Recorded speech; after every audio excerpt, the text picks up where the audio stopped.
कबीर साहब कहने लगे, एक दिन चले गए परमात्मा और कहने लगे भाई आज तुझे सार नाम दूंगा। कि अच्छा महाराज बड़ी दया हुई, ओह तो मेरे भाग खुल गए। परमात्मा कबीर जी ने कहा कि इस सारनाम देते समय मुझे एक 7 हाथ का 20-21 फुट लंबा एक कपड़ा चाहिएगा स्वच्छ, एक धोती सफेद कति निर्मल अनयूज्ड। कबीर साहब और वीर सिंह राजा था, कहने लगे जी थान के थान मंगा दूंगा। परमात्मा कबीर जी बोले नहीं,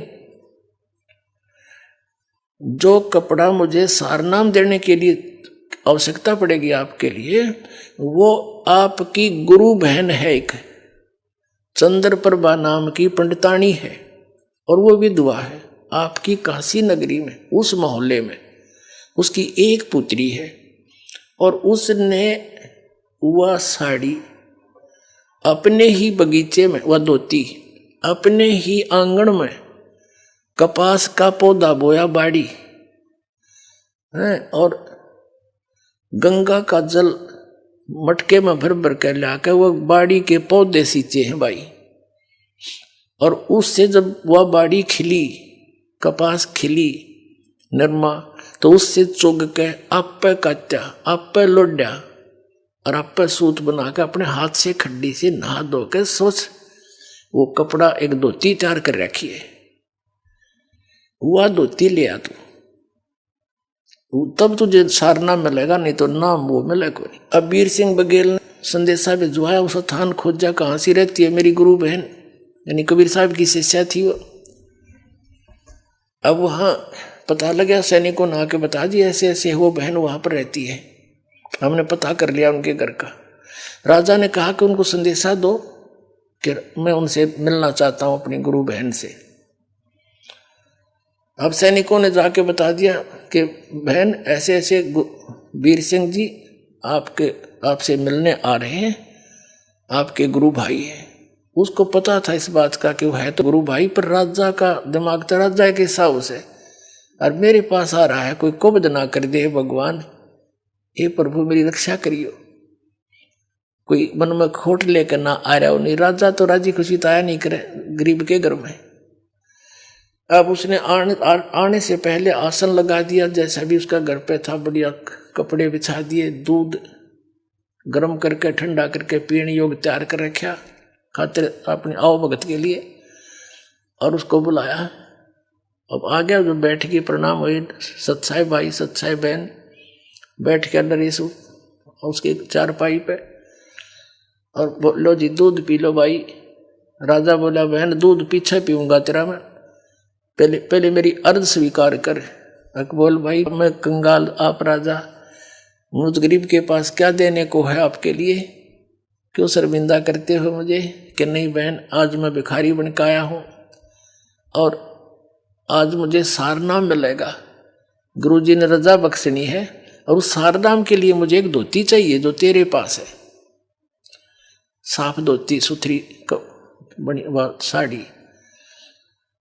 वह बहन बोली जी मेरे पास तो गणिये धोती है, दे दूंगी कोई बात नहीं, अकना वो धोती चाहिए जो आपने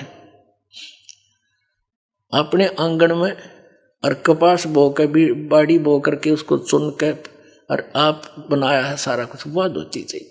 गुरुजी ने बताई आपके पास है, कहा भाई है, पर वह मैं दूं कौन तेरे थे, वह मैंने अपने भगवान जगन्नाथ के लिए बना रखी है, जगन्नाथपुरी में मंदिर में चढ़ा खाऊंगी मैं, और तेरे तो ना दूं भाई। मेरे एक एक आंसू और प्यार का तार उसमें भर रखा भगवान के नाम का। अब उसने सोचा छोरी लड़की ने तो बड़ी बात अड़ा दी भाई, आज मेरा भाग्योदय होना था, सार नाम मिलना था, और देख किसी कर्म फूटे मेरे। उसने कहा बहन तेरे लिए मैं और जितने तू कहेगी ना उतने तो पैसे दे दूंगा, अरे तेरे तो हाथ की चीज है तो फिर बना लिए, मेरा भाग्योदय हुआ नहीं, मुझे सार नाम नहीं मिलेगा। न्यू बोली भाई या ना दूं कति, जन्यू कह तेरी नगरी त्याग दूं, ईब लेकर अपनी बच्ची न चली जाऊंगी, पर यह धोती नहीं दूंगी मैं तेरे को, या मेरे भगवान के लिए मैंने बना रखी। जब उसने देखा कि सारे प्रयत्न विफल हो गए और उठ कर चल पड़ा। बहन मेरा दुर्भाग्य है, मेरे भाग में नहीं है ये नाम। देख कैसी कंडीशन अड़गी मुझ नीच के आगे। अब मुंह लटका के आ गया वापस। परमात्मा को पता था, घर पे बैठे थे उनके। वीरदेव सिंह बघेल से पूछा कि भाई लाया वो धोती, कि महाराज मेरा दुर्भाग्य है। उस बहन ने वो धोती देने से मना कर दिया। परमात्मा ने कहा क्यों मना कर दिया, क्या कारण है?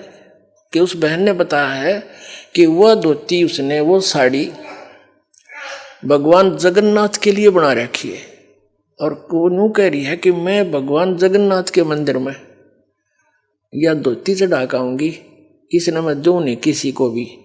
वैसे तो यहाँ तक कह दिया था उस बहन ने कि तू राजा है, मैं गरीब हूं, भाई जबरदस्ती तो ले जा सकता है, लेकिन मैं अपनी इच्छा तो नहीं दे सकती तेरे से।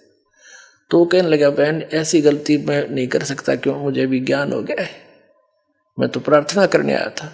तो कहने लगे भगवान मैंने सारा कुछ कह दिया उसने, पर वह मानी नहीं। मेरा दुर्भाग्य है, आपने ऐसी शर्त रख दी और मैं कर्महीन इंसान हूँ, मैं कर्महीन इंसान हूँ, मुझे सार नाम मिला नहीं, मेरा मोक्ष नहीं हो सकता।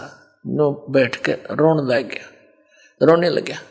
तब परमात्मा ने कहा भाई चलो मैं अपनी कंडीशन कुछ लूज करता हूँ, एक काम कर दे, वो बहन कब जाएगी वहां जगन्नाथ के मंदिर में धोती चढ़ाने के लिए, उससे ये पता करवा ले, और तू इतनी मदद कर दे उसकी, उसके साथ सैनिक भेज दे, पहरेदार बॉडीगार्ड। वो कह रही थी वहां जाएगी, रास्ते में कोई उकचुक ना हो जाए, बेटी की जात है। और जब वह धोती जगन्नाथ का चढ़ा कर वापस आ जाएगी ना ठीक ठाक सकुशल, फिर मैं तुझे बगैर धोती का इनाम दे दूंगा सारना। अब उसकी तो खुशी की आशा की चिराग फिर जल गया। अखे भगवान जो आपकी आज्ञा, अपनी बहन को वहां रथ में पालकियों में भिजवा दूंगा, सैकड़ों सैनिक भेज दूंगा, सकुशल जाएगी, सकुशल आ जाएगी। उसने संदेशा भेजा और पता करवाया बहन कब जाएगी, पता करके आओ। सारा कुछ बता के सैनिकों से कह दिया कि जाके कह दो जब वो जाए मुझे बताए, और हम उसके साथ बॉडी गार्ड करेंगे, रथ साथ भेज दूंगा अपनी बहन के, और मुझे नाम मिलेगा जब वो धोती चढ़ाकर वापस सकुशल आ जाएगी। अब उस चंद्र प्रभा को जब ये पता चला, उसने तो ये सोचा था राजा घर पर जाके सोचा करे, और मैंने यह खूब बना कर दिया, ये मेरे को सजा तो जरूर देगा। तो वह डर गई कि वापस आगे सैनिक अवश्य कोई आदेश लेकर आए होंगे, कोई बात नहीं, भगवान के लिए चाहे कुछ भी देश भी छोड़कर जाना पड़े मैं चली जाऊंगी, यहां तक वह सोच रही। तब उसने सुना कि सैनिकों ने बताया बहन ऐसे ऐसे कहा राजा ने, आप कब जाओगे?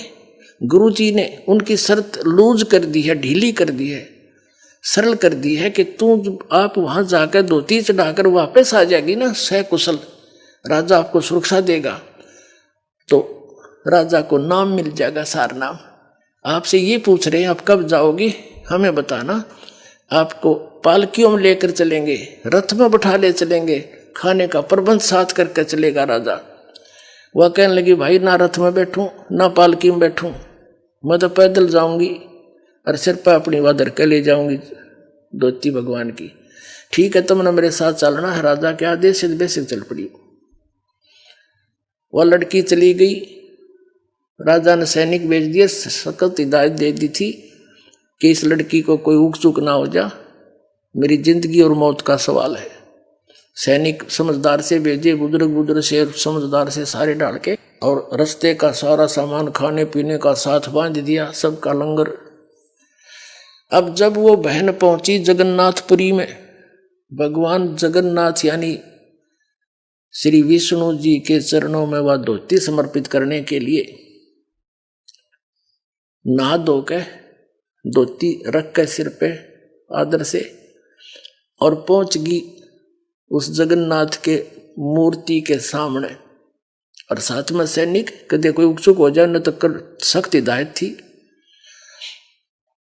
अब उस लड़की ने वह आदर से धोती उतार के एक थाली में रखी हुई थी, और जगन्नाथ की मूर्ति के चरणों में रखकर कहा कि हे भगवान, इस दासी की तुच्छ भेंट स्वीकार करिए, आपके लिए एक भेंट लाई हूं। वो धोती वहां से उठी उस थाली में थे और बाहर आंगन में आकर पड़ गई। आकाशवाणी हुई कि मूर्ख, जगन्नाथ बैठा काशी में और तू धक्के खान आई यहां पर इस मंदिर में। उस जाकर उस जगन्नाथ को दे दिया धोती, तेरे कर्म बनाना चाहती है, वो कबीर जगन्नाथ है। आकाशवाणी हुई।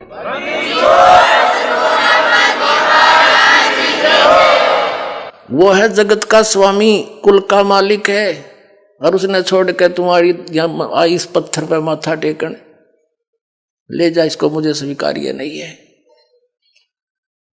अब वो तो वहीं से लगी थी रोने, उठाकर धोती फिर सिर पर रख ली, वहीं से लगी थी रोने, हे भगवान मैं किसी नीच हूं।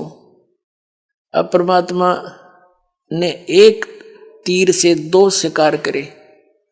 हम इसे अनजान थे उस समय, हम कबीर साहब को तो एक गुरु और संत मान्या करते, और जगन्नाथ को भगवान श्री विष्णु जी को गुरु कबीर साहब और भगवान और जगन्नाथ। अरे फुटे बाग मारे। और राजा वीर सिंह के अंदर भी इतनी श्रद्धा ना थी, वो ठीक सा भगत था, पिछले संस्कार अच्छे थे, और जब उसको भी सार नाम के योग बनाना था मालिक ने, क्यों जब तक कहते हैं गुरु मानुष कर जानते ते नर कहिए अंध, वह दुखी संसार में आग गए यम के फंद। राजा भी कबीर साहब को तो एक संत मानने था, विष्णु जी और इनको ही भगवान मान रहा था, निराकार को, क्योंकि हम भगवान कबीर साहब ज्ञान देते रहे, सारा कुछ करते रहे, चमत्कार भी दिखाते रहे जो भगवान किया करता है, लेकिन हमारी बुद्धि उस रंग से हटी नहीं, क्योंकि हम शिक्षित नहीं थे। अब वो लड़की वापस आई, पहले गई कबीर साहब की कुटिया में, वहां से पता चला कि उस दिन भी परमात्मा 10-15 दिन के बाद फिर उसके वीर सिंह के उसमें दरबार में बैठे थे घर पे। पता था मालिक को कि आज आवेगी, वह धक्के खान गई थी। वहां से पता चला कि कबीर साहब तो वीर सिंह के घर गए हैं परमात्मा जी। वह लड़की वहीं पहुंची रोती हुई, इतनी बुरी तरह रो, कपड़े भीज रहे आंसुओं से, और वह धोती धर के चरणों में कबीर परमात्मा के इसी बुरी तरह रोए, मुंह तो जुबान नहीं निकला उसके, बोला नहीं जा, कंठ रुंध गया। अब वीर सिंह ने चिंता होगी कि इस लड़की को किसी ने कुछ कह दिया, और ये सैनिक साथ मरे थे, इन्हें क्यों नहीं ध्यान रखा, मेरी तो इज्जत का नाश कर दिया, मुझे सारा नाम नहीं मिले। उन सैनिकों को बुलाया एक साइड में, और अन्य कमियों की तो मर गए थे, तुम क्या हो गया इस बहन को? तब वो किसी ने क्या कह दिया इसको, तुम्हें कहा था सुरक्षित लाना। तब उन्होंने कहा महाराज किसी ने कुछ नहीं कहा, हम साथ थे वहां से यहाँ तक। उन्होंने सारी घटना बताई कि इसने जाकर के बहन ने धोती चढ़ाई मंदिर में, और धोती वहां से उठी और बाहर पड़ी मैदान में आके आंगन में। आकाशवाणी हुई कि भगवान तक काशी में बैठा कबीर, वो है जगन्नाथ, उसको दिया धोतियां धक्के खाना आई तू इस मंदिर मत पत्थर में, या दब से रोने लाग रही है ये बैठे भगवान। फिर वीर सिंह भी चरणों में पड़ गया, रो बुरी तरह, भगवान मेरी चौंध टूट गई, आप तो मालिक हो, आप समर्थ हो। जब परमात्मा ने उन दोनों को नाम दिया, पहला नाम दिया, दोबारा सतनाम, कि अब शुरू करो, अब भक्ति के योग बनोगे, अब तो तुम ड्रामा कर रहे थे। उस दिन से फिर उन दोनों को नए सिरे से नाम दिया, सतनाम दिया, फिर सार नाम दिया, उनका कल्याण किया अपना आत्माओं। तो यही प्रोसीजर है पूरे कंप्लीट कोर्स का, जो दास आज आपको देता है वो गॉड गिवन कबीर साहब का दिया हुआ, कल्याण करवा लो, समय है। बोलो सतगुरुदेव की जय हो।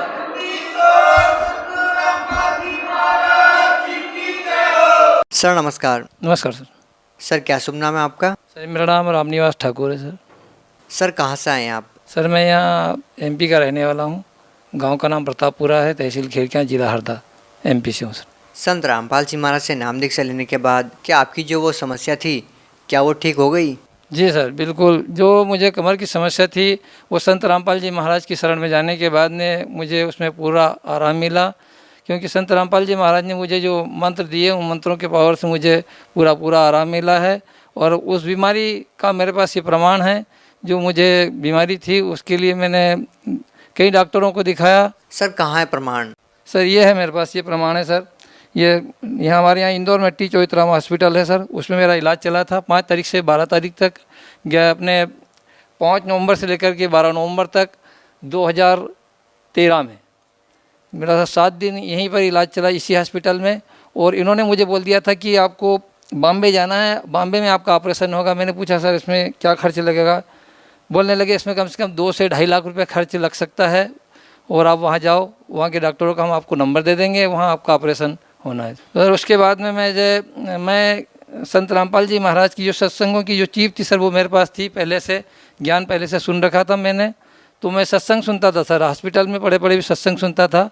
तो सत्संग सुनते सुनते मुझे कसक लगी कि मुझे कहीं नहीं जाना है, अब केवल हरियाणा जाना है संत रामपाल जी महाराज की शरण में, और वहाँ जाकर के मुझे उनसे मंत्र दीक्षा लेना है। मेरे बीमारी का इलाज वहीं होगा, मुझे कोई इलाज नहीं करवाना है, कहीं ऑपरेशन नहीं करवाना है। तो सर मैं सीधे वहाँ से 4 व्हीलर गाड़ी करवा के हमारे घर आए सर। वो घर आकर के हमारे भगतमती को साथ में लेके 2-4 लोगों को साथ में लेकर के सर हम हिसार बरवाला गए संत रामपाल जी महाराज की शरण में। वहाँ जाने के बाद संत रामपाल जी महाराज से नाम दीक्षा ली। उन्होंने मुझे जो आशीर्वाद दिया सर, आशीर्वाद से मेरी बीमारी पूर्णतः ठीक हो गई, और उनकी दया से आज मैं स्वस्थ हूँ एकदम। जो मेरा काम है, मैं कृषक हूँ, किसानी करता हूँ, आज भी पहले जैसा काम कर रहा हूँ, मुझे किसी प्रकार की कोई दिक्कत नहीं है। हमारी माता राम को शुगर वाली समस्या थी, उनको शुगर बहुत ज़्यादा बढ़ जाती थी। तो संत रामपाल जी महाराज से उन्होंने भी नाम दीक्षा ले ली, वो भी भक्ति कर रहे हैं। उनकी शुगर आज पूरी व्यवस्थित है, कोई दिक्कत नहीं, शुगर न बढ़ती है न कम होती है। उनको भी 3 साल हो गए सर, अभी तक कोई समस्या नहीं आई, अभी तक डॉक्टर को दिखाने की ज़रूरत नहीं पड़ी सर। बहुत बहुत धन्यवाद आपका। सर।